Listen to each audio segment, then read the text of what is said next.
Well, hey everybody, it's your good buddy 650 Eve here, and I'm in Stockholm, Sweden at Cake. Yeah? Never heard of them? They make some awesome scooters, and in just a moment, we're gonna go inside and talk to some of the good folks in there and check out these awesome machines. If you're new to the channel, hit the subscribe button. For returning subscribers, tap that bell, and you'll get notified when new content is uploaded. Here's just a few examples of their amazing machines. They look super nice. I've already been inside and took a tour of the place, and it is really nice and super clean. Oscar. Abe. Good to see you again, man. Good to see you as well. All right. I'm doing good, man. How are you doing today? I'm very fine. Thank you very much. Right. I'm gonna just close the door for the noise. Perfect. Well, let's talk about the bikes, man. I mean, what can you tell me about these beautiful things? To me, they're beautiful. Yeah. I know that other people might look at them and say, oh, it's weird looking, it's nice, but to me, it's nice looking.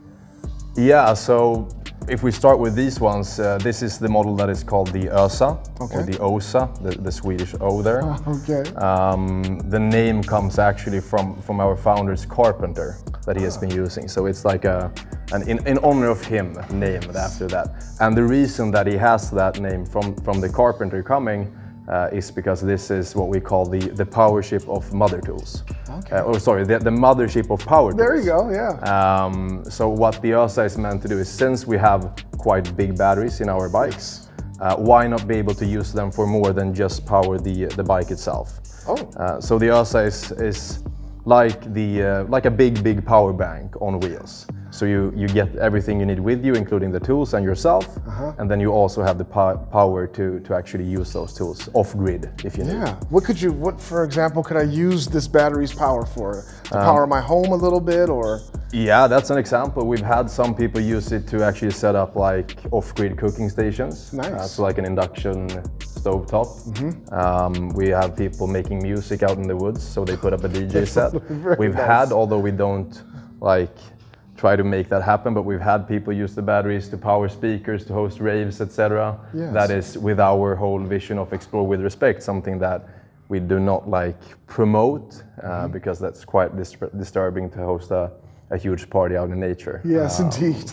Is it easy to remove the battery, Oscar? Yeah, it's super easy. I can actually show you. So on all of our street or like commuter bikes, where we know that people use them daily and they want to get to their office, carry up their battery and charge if they have to, or just for safety reasons, they feel safer with having their battery inside. We have these Velcro straps. So it's quite a heavy duty Velcro. I see that. You just take that off and then you unplug the cord and you just pull it out. So nice. It's super easy to put in and out, and that's ease of use is something that we really believe in. We know that a lot of manufacturers, they usually put extra stuff on the bike, like let's say the plastic, I'm not sure what the word is there even, but not the chassis, but the design things that they put, like extra plastic pieces on it, etc. Yes. And we don't believe in that, just of some different reasons, mainly ease of use. When you have it open like this, you actually can reach into all the parts that you need to get to. And also design-wise, we believe that you can create the groundworks, the frame of the bike in such an attractive manner that you don't really need to put anything extra on it. Right, and I see this is the motor? Yeah, exactly, so that's the motor. It's a brushless IPM, they're called. It's basically the same type of engine that you have in a Tesla.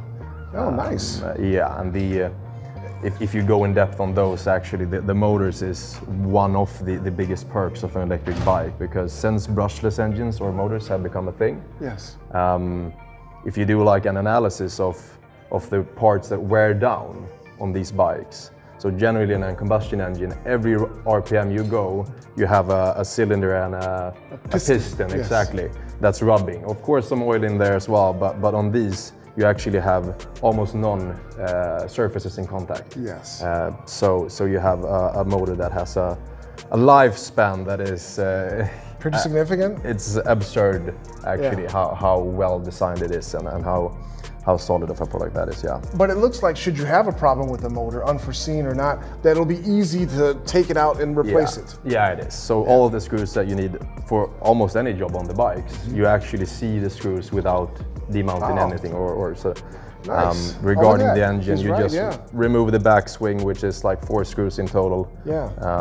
And then you can get out the motor as well for a swap. So perhaps even a fellow like me that's mechanically challenged could work on this bike myself. Yeah, for sure. And I mean, so we have, I'd say most of our customers, it's probably not from what I heard about the bikes that you ride. It's not the type of guy that is comparable to you in that way. Yes. So we have loads of like urban, non-mechanically interested, non-bike riders that use our bikes. And therefore we try to create them as easy to use for them as possible, because biking in general, most people that are interested in motorcycles or any motorsports at all, usually in the years of having that interest get some mechanical skills. Yes. With these bikes, you really don't need that. And if you want to learn how the bikes works, and if you want to fix any problem yourself, you get all the tools with the bikes as well. So anything you might need to do, you have the toolkit with you with the delivery. Super nice. So can you show me additional models? I like that one over there with the blue screen on it. Yeah, so this is our latest platform. Yes. It's called the Makka. That's M-A-K-K-A. Okay. This is the moped that is the most equivalent to the old school 50 cubic centimeters mopeds that, like in Sweden we have, I'm assuming you have almost the same laws and regulations in the US. Yes. So when you're 15 you can start riding mopeds. Yes. And this is designed as one of those. A basic commuter moped. Try to push the price a bit, so this is our by far cheapest model. It's actually less than half the price of the ÖSA. Nice. Many similarities between them. One of the bigger differences is that this is the first moped where we try a hub drive.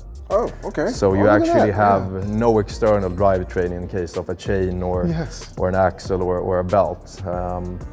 Many pros with that in the regards that it's actually like completely sealed, the drivetrain. So you have few moving parts and few places for dirt or anything bad getting into. Yes. The only thing that might lack a bit in is torque then. Okay. Because you have no ability to actually gear out the torque that you get on the motor axle. Yes. So on this, the motor torque is exactly the same as the wheel torque, whereas on the ÖSA that we spoke about earlier, with this belt, you actually get about 5.5 times the motor axle torque on the back wheel. I've seen that some are belt driven, some are chain driven, hub driven. Yeah. Wow, a variety of different platforms. Yeah, and it's about learning which ones work for what, and actually like exploring the jungle that electric vehicles can be, and trying all of the different things that we can get into as soon as possible, because that's a quick way to accelerate the learning process and making better products. So for the bikes that have an external drivetrain, you can actually put, let's say the Kalk, which we're going to talk about soon. It's default with a chain there, because it's made to be ridden like a bit rougher in the woods. But you can get that with a belt if you like as well. Yeah. And the ÖSA that comes default with the belt, you can get that with a chain as well. So we try to mix it up as much as possible to get all of the different configurations, and as I said, also learn a bit faster on what different configurations works for what, etc. Can we take a look at the beautiful display here? Yeah. It looks like a baby iPod or something. Let's see if this one has, I think this one should be able to turn on. Okay. Yeah. So it's no touch display or anything. We like to keep things simple in that manner. Yes. And I'm sure you know that as well, as soon. We're a Swedish company, it rains here a bit. Yes. When rain gets on one of these conductive touch screens, it actually messes up the touch. So we try to keep that simple, and that's why we only use these 3 buttons for everything on the bike. Very nice. So you have a pin code to start it. In this case, we just keep the standard 1, 2, 3. The signaling light was on there. Okay. You have the speedometer, the odometer, battery level. For the speedometer, Oscar, is there another place for another digit that I would need? The third digit, yeah. Like a 1. Yeah, so it actually, this 100? One only does like 95, but it adds another number if you need that. So the Kalks that have the same screen module, they can bump up to 100 and show you those speeds as well. Maybe not comparable to an H2, but the acceleration is still amazing. It's a good bike, So it's beeping at us. It's telling us, what is it telling us? Yeah, it's just telling us that it's on and it's active. Vibrating too, eh? Yeah, exactly. Like it's vibrating. So that's the signal that you have to know that it's actually live now. So if I pull the throttle, it's gonna go. And the reason for that safety feature is just because with these bikes, it's a big difference compared to combustion bikes where you know if it's on, because you're going to hear that engine. With these, you don't. I see that it has a center stand. Yeah, that's also like an option. So you can get it with a center stand. You can get it with a side kickstand as well. On the display here, we use the center stands just because it looks nicer with them straight up. Indeed it does. But that's also a customer decision. Very nice, man. Well, I'm going to be riding one of these bikes with our good buddy, your ambassador and stunt rider, Albin, a little bit later. Crazy guy. I'm excited about that. Yeah, I understand that. I understand that excitation. I follow him, I follow him on Instagram, and I see that he's pretty gifted in the stunts. So yeah, he is. He is. He's going to show you some tricks, I'm sure. Awesome, man. Well, as I take a look at this, of course, it has LED headlights, LED tail lights. Yeah. Does it have sequential turn? It does. Sequential turn signals. Very nice. It's one of my favorite things on automotive these days. Yeah. But let me go ahead and guess that those sequential turn signals would not make it to the US spec vehicle. Huh? I think that's true, yeah. I know that we've had some problems with, or problems I wouldn't say, but we had to redesign and redevelop some other signaling lights and other parts as well on the bikes for the US market versus the European market. We never get the cool stuff. No. Yeah, and some of these bikes come with Öhlins suspensions too, eh? Yeah, exactly. So if we turn around, this is... Oh yeah, see the gold right there. Exactly. The beautiful gold Öhlins. That's the Öhlins. And for people that don't know Öhlins, probably people that aren't into motorsports to start with, because Öhlins is quite a big name in all motorsports.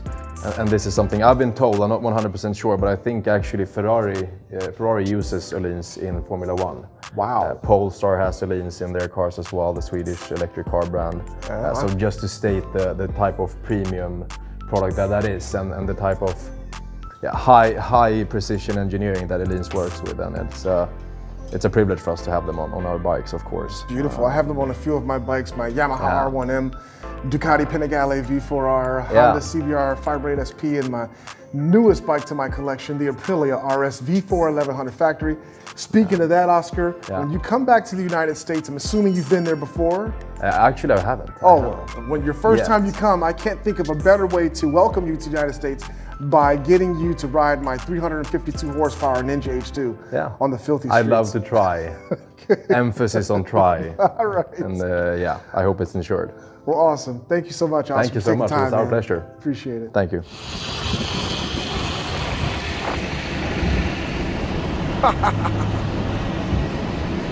Super cool. Look at this menu, this display. Really nice. Reminds me of an iPad or something, a little baby iPad. The menu, Albin showed me, super easy to get into.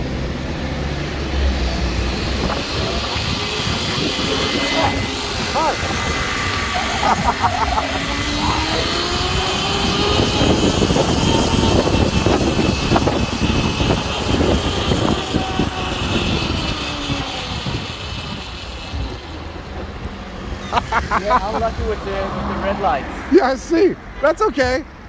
It's helping me film a little better. Show the cool city and stuff, man. This is nice, Albin. Yeah.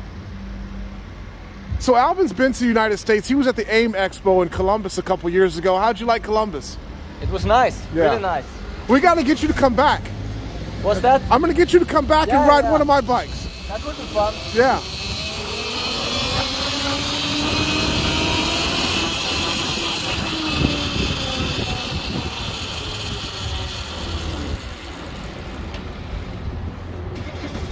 Some of these bikes are chain driven, as you see. Really nice.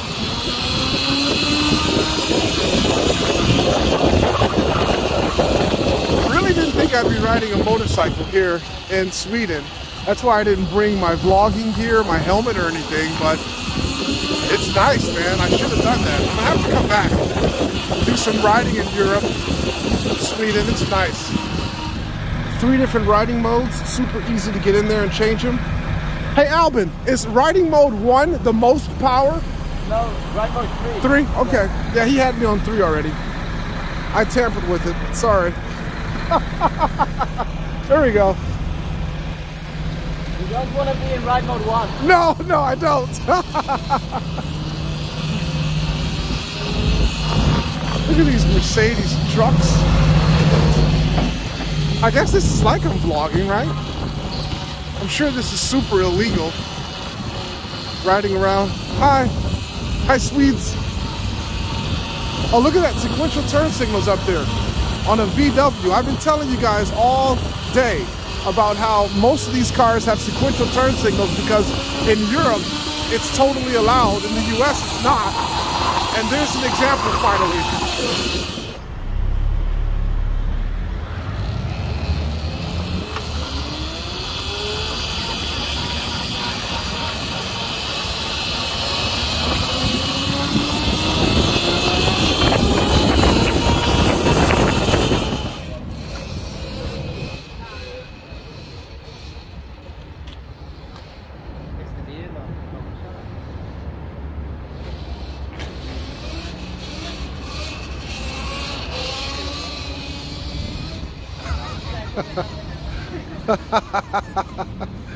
The bikes are very capable. Yeah, they are. Yes. With the right rider. Yes, I can't do that. Wow. Wow.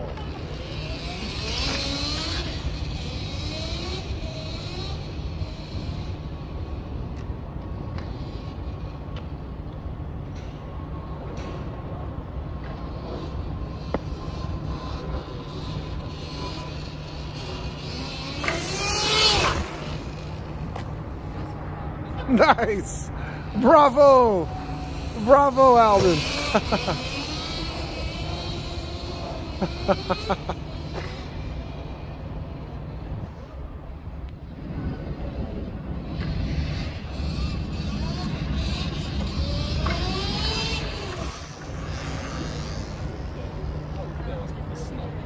Nice.